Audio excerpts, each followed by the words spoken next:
Hi, I'm Patrick, and I'm here with Hans Hohenner.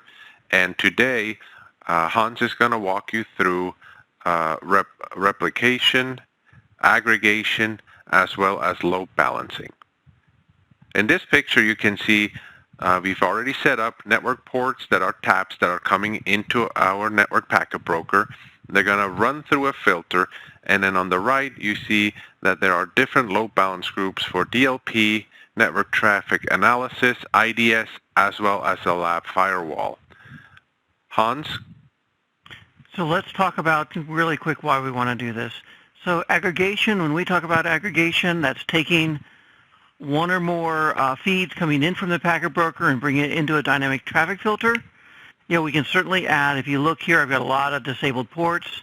I could add more taps or spans to this packet broker and bring more traffic into this dynamic filter. When I replicate the traffic, I'm bringing that out to different, in this instance, 3 different load balance groups, as well as a lab firewall.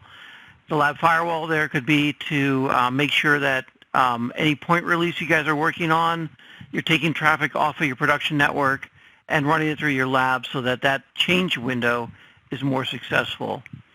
When we load balance the traffic, well, let me back up. So that's replication. So I'm replicating the same traffic out to all 4 different instances at the same time at line rate.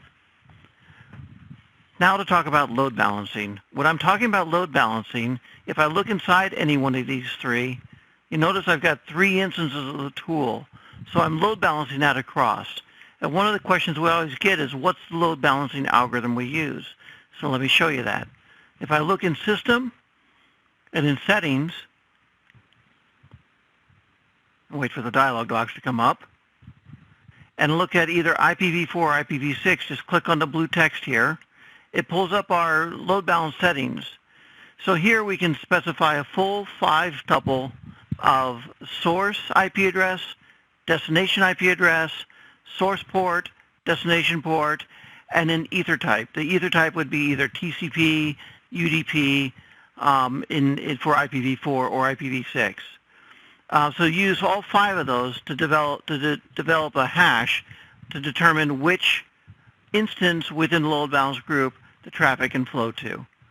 That allows us to avoid things like elephant flows or traffic that's all coming from one IP address but maybe different port ranges.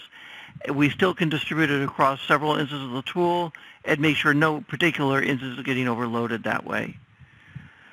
Notice we also can do the same for MPLS as well as layer 2, so just MAC addresses and ether type, but those are obviously a 3-tuple, not a 5-tuple.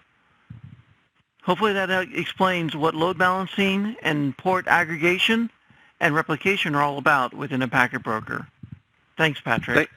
Thank you, Hans. So again, in this video, we showed you what aggregation means and how you can aggregate different ports to a different place in the network, and you can also replicate that traffic at the same time out to different appliances or different load balance groups.